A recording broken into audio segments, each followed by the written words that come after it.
Hi everyone, I'm Godlizan Bakari. I am a student of Open University of Tanzania, taking Masters of Gender Studies. My registration number is PG 2021 uh, 1737. So I'm here today. I just want to deliver my presentation from the question that has been asked from my course instructor. So the question was the sub-Saharan Africa region is reportedly to have higher estimate of intimate partner violence compared to other parts of the globe. One of the main reasons for that is the culture of acceptance of violence substantiate. So definitely I agree from the statement. And first of all, you need to know that IPV is the form of gender-based violence. So we can say IPV or intimate partner violence or domestic violence, which is widely common in our country, in Africa, as well as globally. Um, so my reference today will be based on one of the recent report from partnership of UN Women and Tanzania government and National Bureau of Statistics, as well as Office of Chief Government Statistician. And, uh, and the report is called SIG report. So SIG report is we can say it's a social institution of gender index. So this was a report published on 2022 this year, and it was focused to mainstream the gender data, specifically the GBV data in a country. So that will be the main reference of my presentation. So back to the business, and then we say intimate partner violence refer to the form of gender-based violence against partner, spouse, um,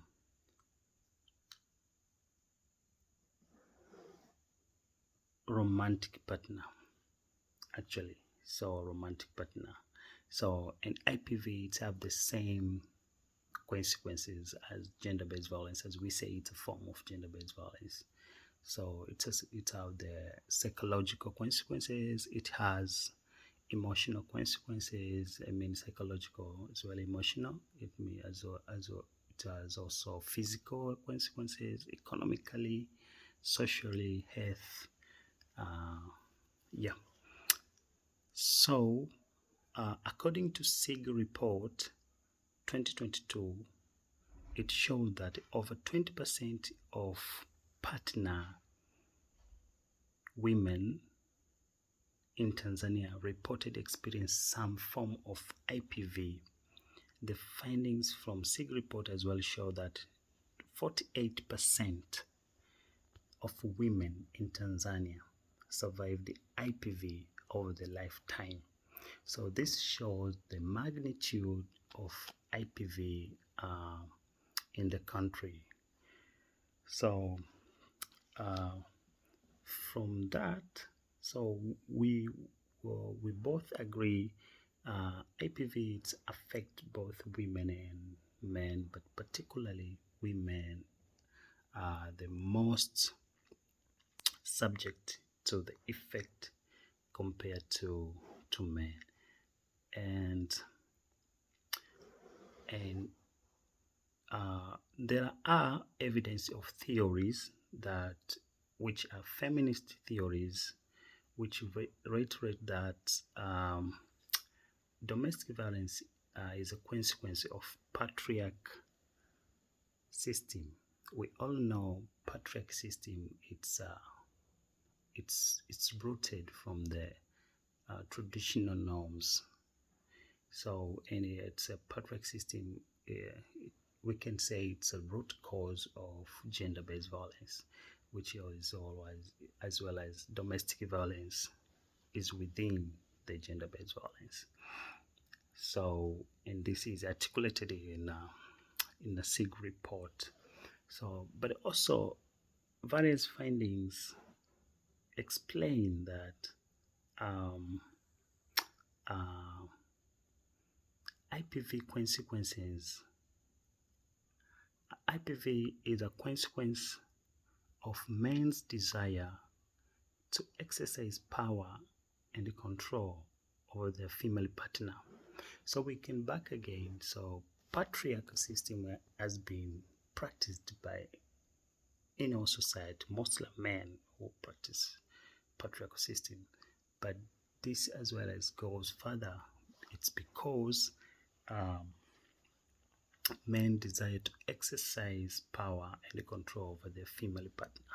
We can agree all that society have given men a lot of power compared to women. So, and this comes as men as dominant aspect of gender or of aspect of sex, but also this shows that this bring the conscious bias that men they are the one who is superior within the society compared to men, and this it has embedded us with a different cultural practice beliefs, and we were born to believe that if you are a man you are born with this character or label of superiority compared to women. So and that might be the cause of intimate partner violence. So getting down to that, so if you want to understand the IPV in detail, so you need to understand as well as gender-based violence. So I believe we all aware about gender-based violence. So because some IPV it's a form of gender-based violence. Within IPV we can find physical violence, sexual violence, psychological violence, emotional and psychological violence, I mean, as well as denial of resource opportunity,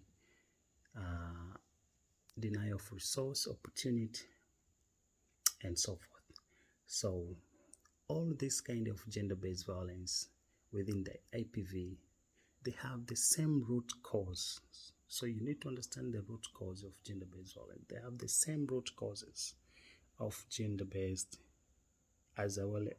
They have the same root causes of this kind of practice, I mean IPV or gender-based violence. One of the causes is abuse of power. So we all aware that abuse of power is the major causes of gender-based violence, including IPV.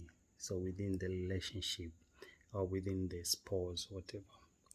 Ignoring of human rights, it's a root cause of gender-based violence, but also rooted social and cultural norms.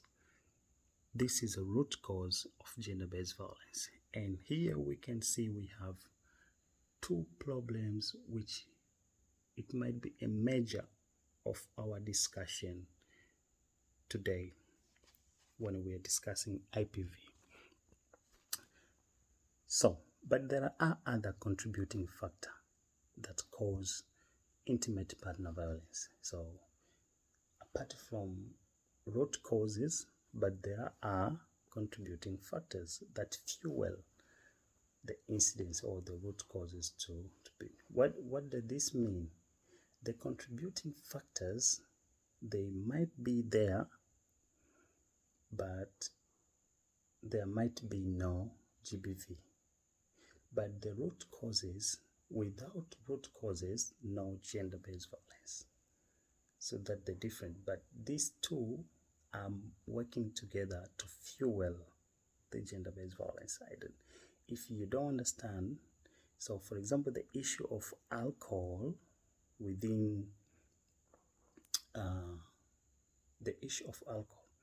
you might find in the spouse or in the partner relationship, in a sexual relationship, one partner can beat another partner. A male partner can beat a female partner and excuse himself by saying that because I was drunk. But actually not. Alcohol, it's a contributing factor, but deep down, the cause of such incident, maybe it's a physical violence, it's because a man chooses to abuse his power over his partner. So, and this we will see later, that without awareness of this kind, it will cause the social acceptance culture.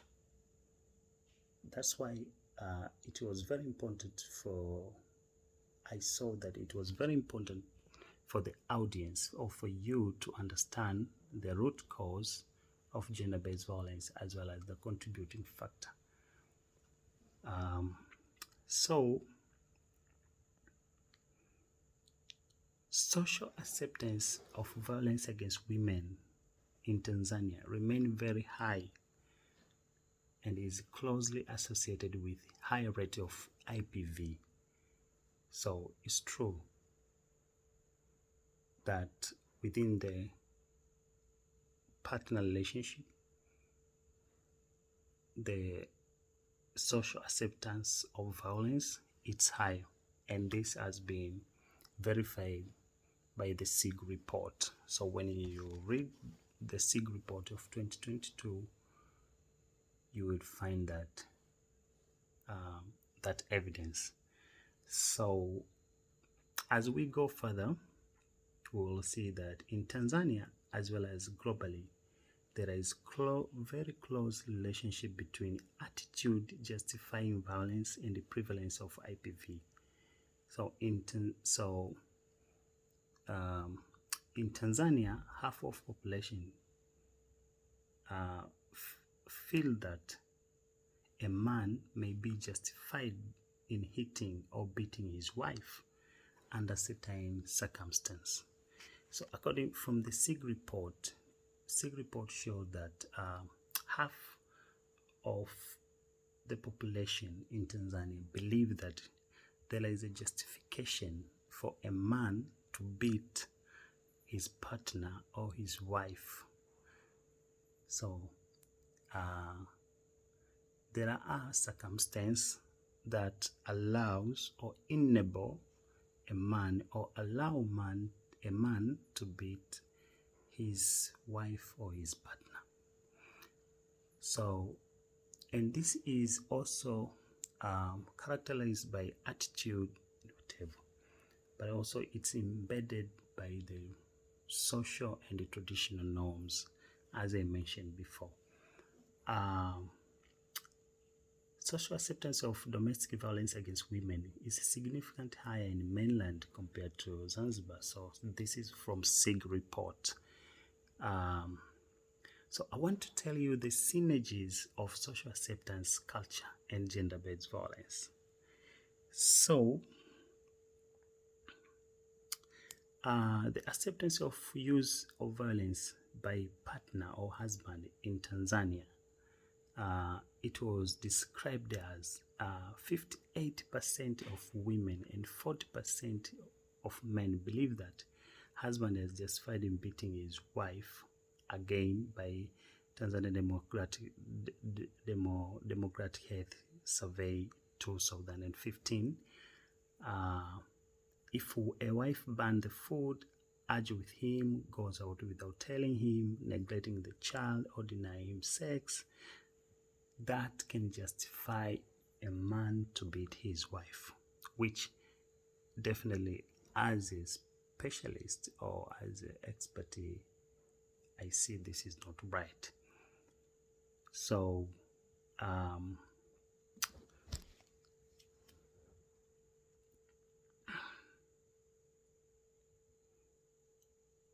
so there are a percent of women who agree that wife beating is justified this is from the Tanzania Demographic Health Survey 2015. But what contribute to the culture of acceptance? So from the SIG report, it shows that regarding girl-child marriage, so the issue of child marriage contribute a lot the issue of culture of acceptance. So from the SIG report, 90% of population believe that it's appropriate for the girl to marry before the age of 18. So that's a problem. So the girl to be married under age, she is not matured enough to think what is right and what is wrong at some point. But also she will lack some awareness of some of knowledges and experience, which it will enable the existence of the culture of acceptance of IPV within the relationship, sexual relationship, I mean. So another cause is bride price. So we all agree, as I told you before, men has been given a lot of power in our society. So men, they are going to marry, and the wife, they will change names, as well as they will shift it from their family to our family. So, but also the issue of bride price will this increase the chance of social acceptance, because male, they feel dominant, and as well as women, they feel like they are submissive to this kind of issues there that don't need to ask.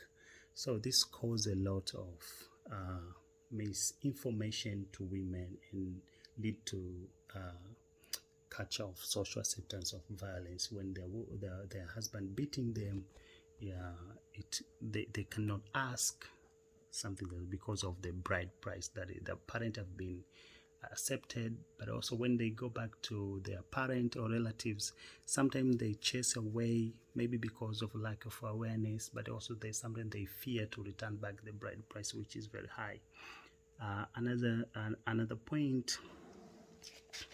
So another point is retaliation. So most of the women, they fear the issue of retaliation because of the power differentials or the family issues, because the male family might be they have higher status compared to women, so compared to female partner. So when the incident happens, they are not going forward to report or doing anything, so they just accept because they fear of retaliation to something like that. Another, they're avoiding shame, as well as they're avoiding shame of the family, of themselves, because of this culture of victim blaming, which is very common to men. When the survivor report the incidents, quickly people came to judge the survivor rather than the perpetrator. Another one is a lack of awareness. So most of the partner, they don't have awareness of gender-based violence, to think that what happening is violence. Sometimes they don't know what's happening if it's violence because of this male dominant education, as well as they're not exposed to those kind of information. So according to me, I was concluded or recommended that persistence of non-partner violence committed by family member and the authorized figure, a special teacher, likely during childhood, contribute to the acceptance of violence and cycle of violence as well. So this also causes the cycle. So the culture of acceptance is also called the cycle of violence, which is more prone, which a female partner is more prone to affect to you. The social acceptance leads to cycle of violence that affect women compared to men, leave many in a stage of control. I can recommend your prevention strategy in sub-Saharan countries should address the root cause of gender-based violence. Thank you. So you're most welcome, and that was my presentation. Thank you.